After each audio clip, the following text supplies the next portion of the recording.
은혜와 축복이 오늘 말씀 듣는 모든 분들이 함께 하시기를 주님의 이름으로 축원합니다.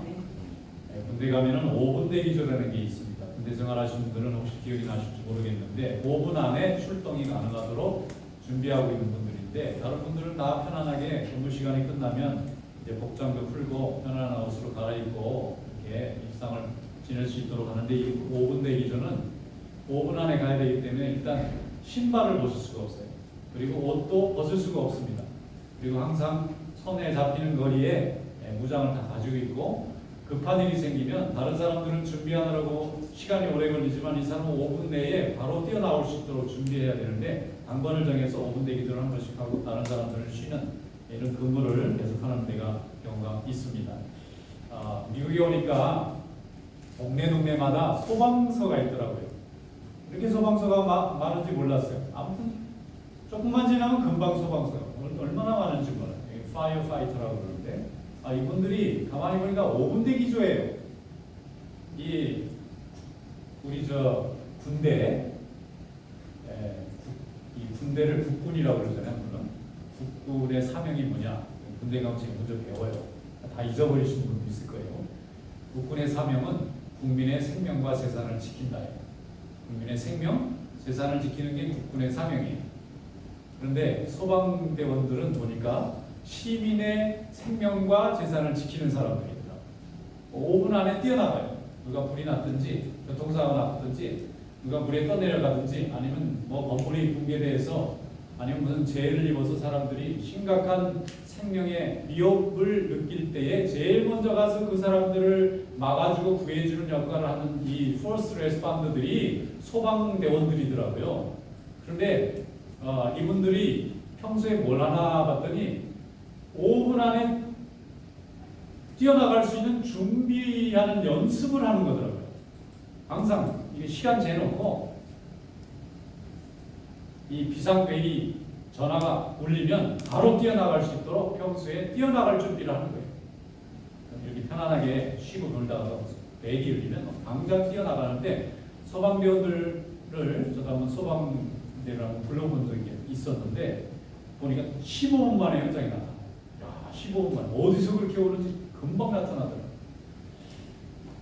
이게 15분 만에 현장에 도착할 수 있도록 만들려면 이분들이 평소에 훈련되지 않고서는 불가능합니다. 그리고 소방차는 여러분 그 안에 별개 다 있더라고요. 삽도 있고요, 톱도 있고, 그 다음에 소화기도 있고, 줄도 있고, 로프도 있고, 나무도 올라갈 수 있고요, 물 안에도 들어갈 수 있고. 그러니까 이 벨이 울리면 이분들은 뛰어나가면서 옷을 입으면서 차를 타면서 그렇게 뛰어나오시더라고요. 그러니까 다 입고 천천히 이렇게 하면 5분 안에 못 나옵니다. 이 5분 대기죠, 이분들. 여러분, 우리 성도들은 하나님께서 하나님의 일을 하기 위해서 우리를 영적으로 5분 대기조를 만들어 놓은 사람. 그래서 우리는 항상 대기되어 있어요. 하나님의 일에 준비되어 있어요.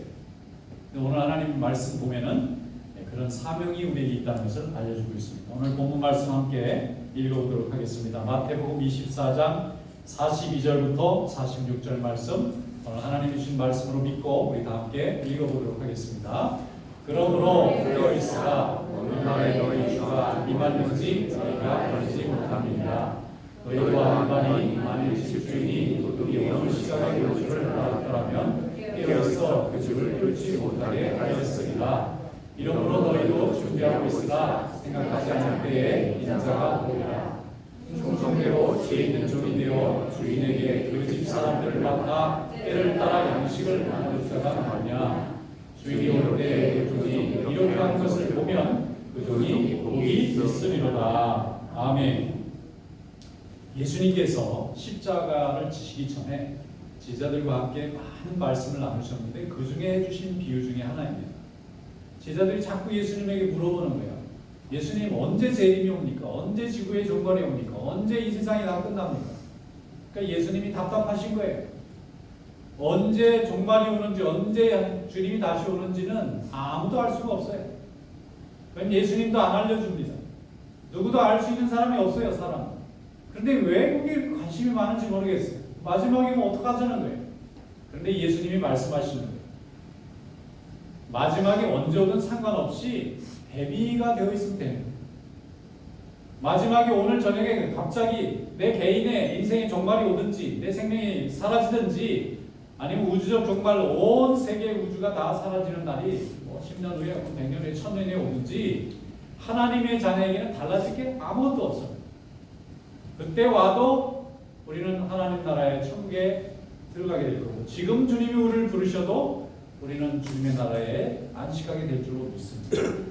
우리 성도들의 사명은 언제 주님이 다시 오시느냐가 아니라 주님이 오셨을 때 우리가 뭘 하고 있느냐가 중요하다. 예수님의 말씀의 강조점은 바로 거기 있는 거예요.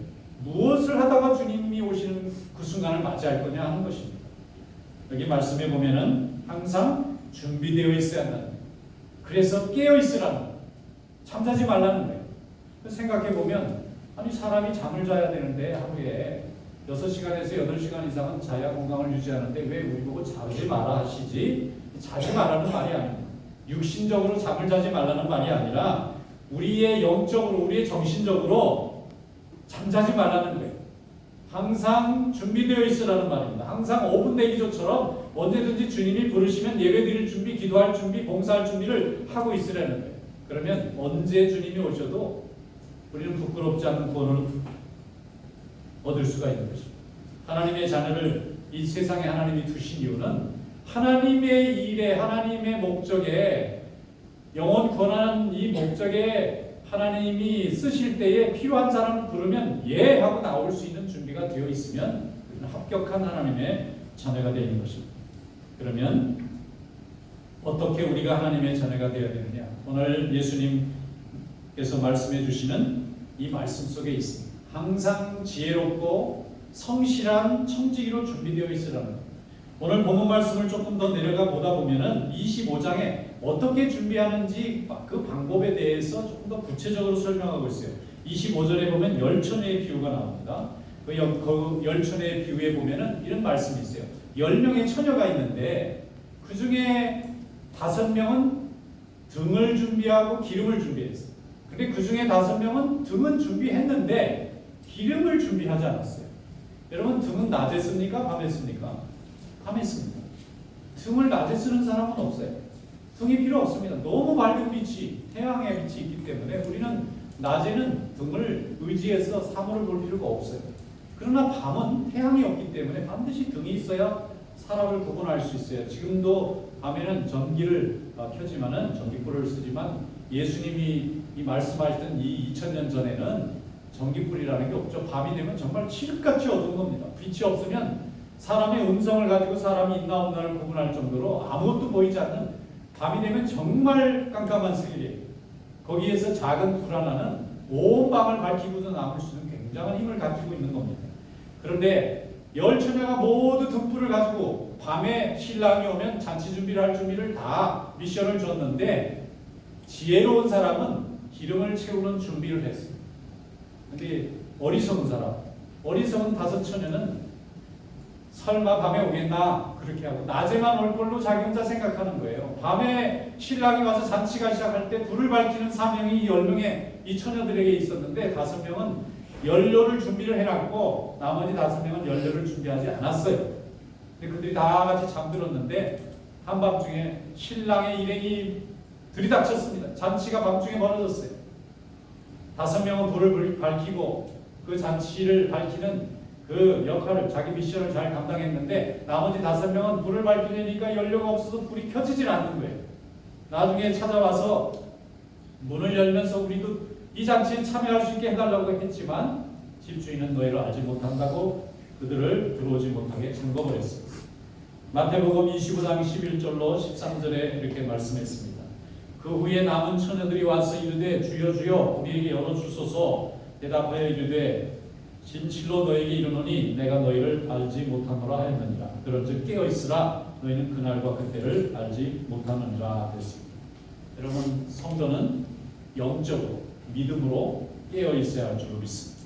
항상 기도하고 있어야 합니다. 항상 말씀을 듣고 있어야 합니다. 항상 하나님의 일을 섬길 준비가 되어 있어야 합니다. 이것은 처음부터 그렇게 이루어지는 것이 아니라 퍼스트 레스판더들이 항상 스스로를 훈련시키고 트레이닝을 하는 것처럼 우리가 하나님의 일에 쓰임받을 수 있는 영적인 준비를 해야 됩니다. 우리에게는 하나님이 많은 은사와 능력과 달란트를 주셨어요. 이걸 가지고 땅에 묻어놓지 말고 날마다 꺼내서 사용해야 합니다. 기도하는 능력 주셨죠. 말씀을 듣고 깨닫는 능력 주셨죠. 성도를 사랑하고 영혼을, 상처 입은 영혼을 위로하는 능력도 하나님이 주셨죠. 그런데 이것을 내일이 너무 바쁘니까 자꾸 미루다 보면 나중에 아무것도 할 수 없는 사람이 돼요. 급한 일이 생겼을 때 당장 써야 되는데 할 줄은 아는데 연습되어 있지는 않습니다. 그러면 전혀 쓸 수가 없는 거예요. 제가 군대에 가니까 총을 줘요. 그런데 내무실에 들어와서 훈련 끝나고 나면 하는 일이 뭔가 봤더니 총을 분해하고 닦고 조립하고, 총을 분해하고 닦고 조립하고, 이 일을 계속 시키니까 한 1년쯤 되니까 눈 감고도 하겠어요. 눈 감고도 하겠어요. 이 정도 훈련이 돼야 정말 전쟁이 났을 때 자기 나라와 백성을 지킬 수 있지 않겠어요? 우리 성도들이 하나님이 내게 주신 영적인 무기가 굉장히 많아요. 이걸 날마다 닦고 연습하고 준비를 하고 있어야 하나님이 사용하려고 하실 때 우리가 능력 있게 쓰임받는 하나님의 종이 될 수 있는 것입니다. 여러분 항상 말씀을 곁에 두시고 날마다 묵상하시고 아침 저녁으로 기도하시고 하나님의 뜻을 묵상하시고 주의를 거룩하게 지키시고 날마다 하나님의 백성들의 필요가 뭔지, 영적인 니드가 뭔지를 항상 관심 있게 들여다볼 수 있는 그런 성도가 될 수 있기를 축원합니다. 내 문제에 너무 매달려 있으면 사실 내 문제 해결이 안 돼요. 내 고민을 해결하려고 너무 몰입되어 있으면 사실 답이 나오질 않습니다. 오히려 하나님을 바라보고 하나님이 기뻐하시는 일을 하다 보면 뜻밖의 내가 보지 못했던 것이 보이고 내가 알지 못했던 것을 알게 하고 도움의 손길을 얻게 되고 길이 열려지게 되는 줄로 믿습니다. 그래서 하나님이 우리더러 열심히 주의를 하면 하나님께서 우리의 먹고 마시고 사는 것을 채워주시겠다고 하는 거예요. 먼저 그의 나라와 그의 의를 구하면 하나님이 우리에게 필요한 걸 다 알고 계시기 때문에 우리의 믿음이 채워지면 열려주실 줄로 믿습니다. 하나님 자녀에게 최고의 행복은 무엇입니까? 주님이 기뻐하시는 것입니다. 주님을 기뻐하시게 하는 일이 우리 성도들에게 최고의 행복과 기쁨입니다. 오늘 45절 말씀에 보면 답이 되어 있어요. 45절에 이렇게 되어 있습니다. 충성되고 지혜 있는 종이 되어 주인에게 그 집 사람들을 맡아 때를 따라 양식을 나눌 자가 누구냐. 주인이 올 때 그 종이 이렇게 하는 것을 보면 그 종이 복이 있으리로다. 어떻게 그럼 주님의 일을 해야 되냐 하는 얘기예요. 오늘 여기 보면 충성스럽고 지혜로운 종으로 날마다 하나님이 내게 맡겨주신 하나님의 백성을 먹이고 입히고 벌보는 일을 하고 있으라는 거예요. 그러면 주님에게 우리는 복받는 자녀가 될 줄로 믿습니다. 하나님의 백성을 잘 섬기는 것이 주님을 기쁘시게 하는 일입니다. 보이지 않는 하나님께 우리는 날마다 영적으로 기도하지만 보이는 우리 성도들에게 사랑을 베풀고 또 그들의 어려움을 함께 도와줌으로 인해서 주님을 기쁘시게 하는 삶에 우리가 동참하게 되는 거예요. 하나님의 백성이 누굽니까? 우리 성도들이죠. 함께 예배드리는 하나님의 백성들입니다. 그 집 사람들에게 누가 먹을 것을 나눠줄 사람이 있느냐 이렇게 열심히 주인의 가족들에게 그 집안 사람들에게 먹을 것을 나눠주고 있는 것을 보면 주인이 왔을 때 그 청지기에게 복을 주신다는 거죠. 오늘 여러분이 그런 축복을 받는 주인공들이 될 수 있기를 축원합니다. 때를 따라 주님의 집의 사람들에게 양식을 나누어주는 지혜롭고 충성된 청지기가 될 수 있기를 축원합니다. 이 일을 위해서 우리가 부름을 받았어요.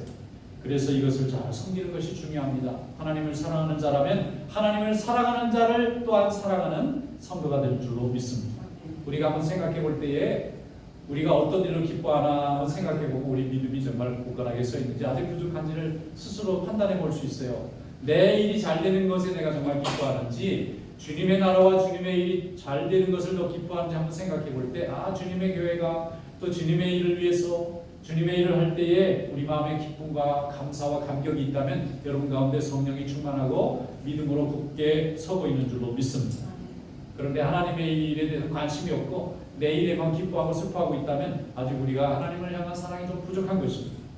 여러분 하나님께서 우리를 각자 따로따로 흩어져서 하나님을 섬기게 하지 아니하시고 반드시 교회를 이루고 성도를 이루고 주님의 몸을 이뤄서 바디 오브 크라이스트를 이루어서 왜 한 교회에 자꾸 하나님을 묶어놓으시느냐? 그 이유는 우리가 연약하기 때문에 그렇습니다. 우리가 의지가 강하고 우리 능력이 있다 할지라도 영적 싸움의 본질이라는 것은 굉장히 어려운 것입니다. 생각의 싸움, 마음의 싸움, 우리의 인생의 목표의 싸움이기 때문에 조금이라도 우리가 연약해지면 금방 실족하고 시험 들고 중단하고 포기하고 낙심하기가 너무나 쉽습니다. 그래서 하나님이 함께 같이 서로 붙들고 나갈 수 있도록 우리에게 파트너를 만들어 주셨는데 이것이 교회예요. 그래서 성도들이 예수를 믿으면 반드시 자기가 한 교회를 정해서 그 교회 성도들과 함께 교제하고 슬픔과 기쁨을 나누고 함께 협력하고 함께 이끌어가는 가운데서 우리는 하나님과 함께 섬기는 성도로 성장해 나가게 될 줄로 믿습니다. 그래서 하나님이 교회를 우리에게 허락해 주십니다. 우리를 위해서 우리의 연약함을 아시기 때문에 주신 것입니다. 그래서 하나님을 사랑하는 자는 마땅히 성도도 사랑하게 되는 것입니다. 여러분, 우리 성도들이 슬픈 일을 당하거나 어려운 일을 당하거나 또 힘든 일이 있을 때 위로하고 함께 시간을 나눠주는 것, 이게 얼마나 귀한 일인지 몰라요. 저는 사람이 같이 있어준다, 시간을 내서 그 사람 옆에 서 있는다는 게 얼마나 큰 위로가 된다는 것을 많이 경험했습니다. 특별히 많은 말을 할 필요가 없어요. 또 많은 것을 가지고 갈 필요도 없습니다. 내가 그 사람의 존재에 슬픔과 고통과 기쁨을 함께 나누고 싶다 그러면 시간을 내게 되어 있어요. 우리가 사랑하면 어떻게 되죠? 자꾸 가고 싶고 자꾸 보고 싶고 자꾸 같이 있고 싶잖아요. 하나님을 사랑하고 성도를 사랑하면 자꾸 같이 있고 싶어지는 거예요.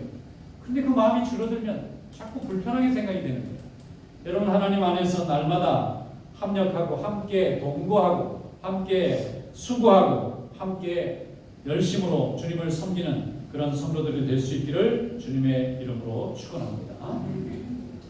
제가 항상 좀 마음이 아픈 게 뭐냐면 신앙생활하다 중단하신 분들 보면 좀 마음이 아파요. 근데 중단하는 한 분들을 가서 이렇게 위로하고 설득하고 다시 믿음이 좀 살아날 수 있도록 이렇게 권면할 때 보면 그분들이 항상 얘기하는 대목이 뭐냐면 사람에게 상처받아서, 교회에 상처받아서. 근데 그런 분은 직장에서 또 상처를 잘 안 받으시더라고요. 또 모욕도 당하고 막 힘든 일이 많은데 또 왜 그럴까 생각해 보니까 이게 영적인 모임인 거예요. 사람의 모임이지만 우리의 영이 모여 있는 거예요. 그러니까 영적으로 위크해지면 상처도 쉽게 받고 영적으로 연약해지면 낙심도 쉽게 할 수 있는 거예요. 그런데 그때마다 하던 일을 멈추고 하다 보면 다 멈추게 돼요. 주의 일은 힘들 때나 기쁠 때나 또 건강할 때나 또 연약할 때나 꾸준히 변함없이 하나님과 동행하는 것입니다. 그러다 보면 하나님이 회복도 시켜주시고 그 회복하는 과정에서 믿음도 크게 진보하게 만드십니다. 그래서 하나님을 가장 기쁘시게 하는 것은 하나님을 위해서 수고하고 애쓰는 믿음을 가진 성도들을 섬기는 과정 가운데서 우리가 회복이 되고 또 강건해지는 것입니다. 근데 여러분, 사람을 섬긴다는 게 이게 얼마나 어려운 일인지 몰라요. 사람이 항상 나에게 내가 정직하게 행한 대로 그분이 또 정직하게 행합니까? 내가 열심히 정성을 다한다고 그분이 내게 정성을 다합니까? 아닙니다. 나는 열심히 하는데 어쩐지 나에게는 그렇게 열심히 안 하는 것 같을 때가 너무나 많아요. 그래서 정말 사랑이라는 것은 일방적으로 그가 내게 어떤 모습으로 다가올지라도 묻지 말고 가야 사랑이 돼요. 저 사람이 저렇게 하면 내가 해야지라고 생각하고 하면 거의 사랑이 안 됩니다. 사랑이라는 것은 참아주는, 그냥 인내해주는 것입니다. 기다려주는 것입니다.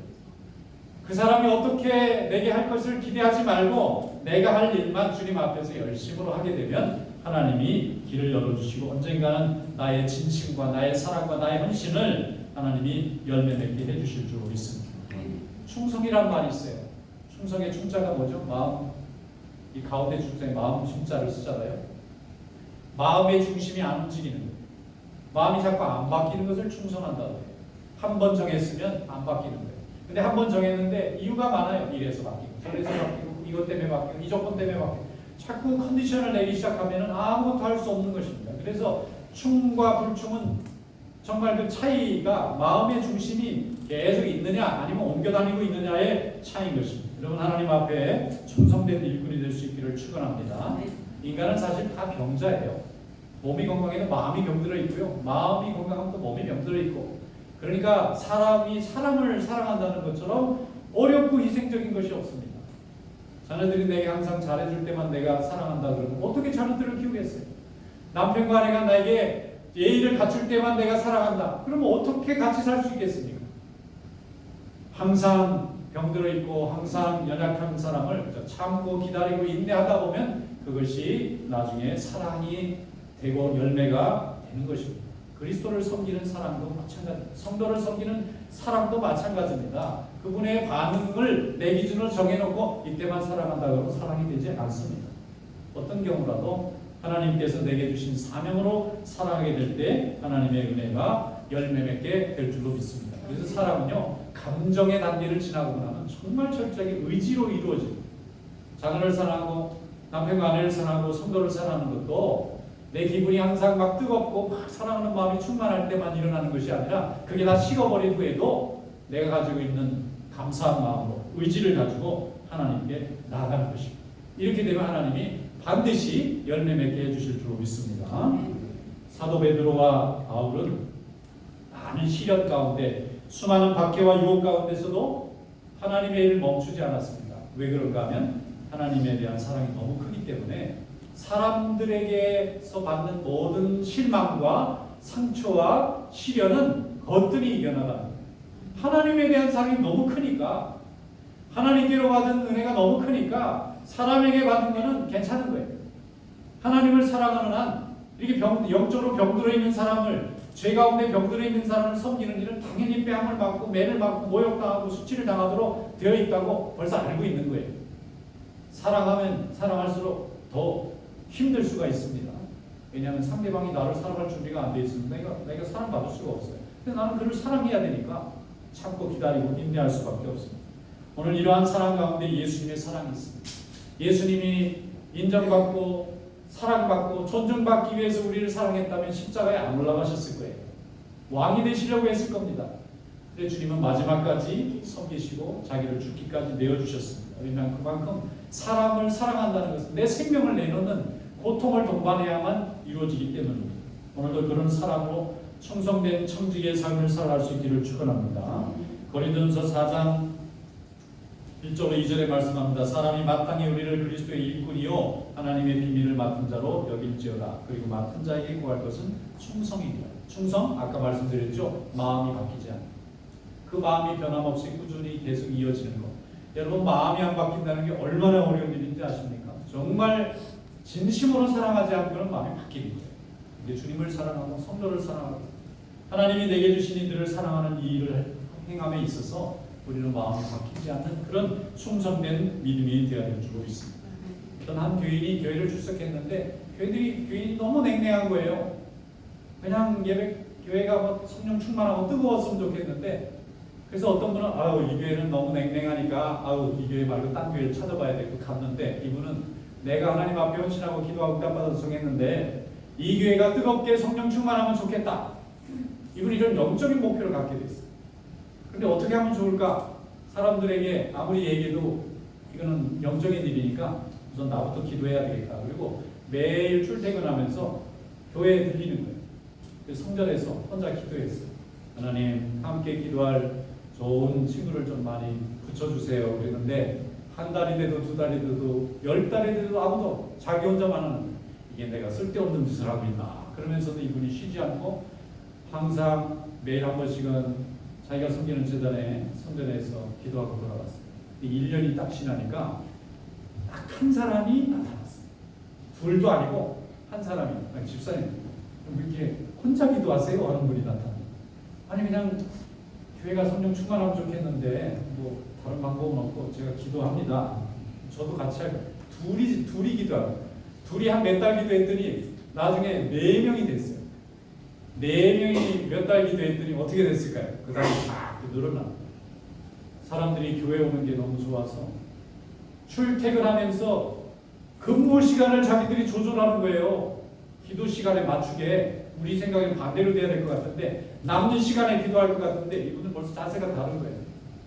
한 분이 1년을 혼자 기도했으니까 그분들이 점점 성령 충만해지더니 나중에 모든 교회 일꾼들이 그 기도하는 데서 다 나오는 거예요. 그분이 한번 감정을 하시더라고요. 여러분, 하나님의 일은 사람들이 많이 있을 때 이루어지는 게 아니라 혼자 오래 기도할 때 일어나는 걸 알았다는 거예요. 여러분, 하나님의 은혜 갖게 하시기를 축원합니다. 골로새서 1장 25절에 말씀합니다. 내가 교회의 일꾼 된 것은 하나님이 너희를 위하여 내게 주신 직분을 따라 하나님의 말씀을 이루려 하심입니다. 오늘도 하나님의 말씀이 이루어지는 그런 아름다운 순종, 아름다운 헌신이 될 수 있기를 주님의 이름으로 축원합니다. 기도하겠습니다.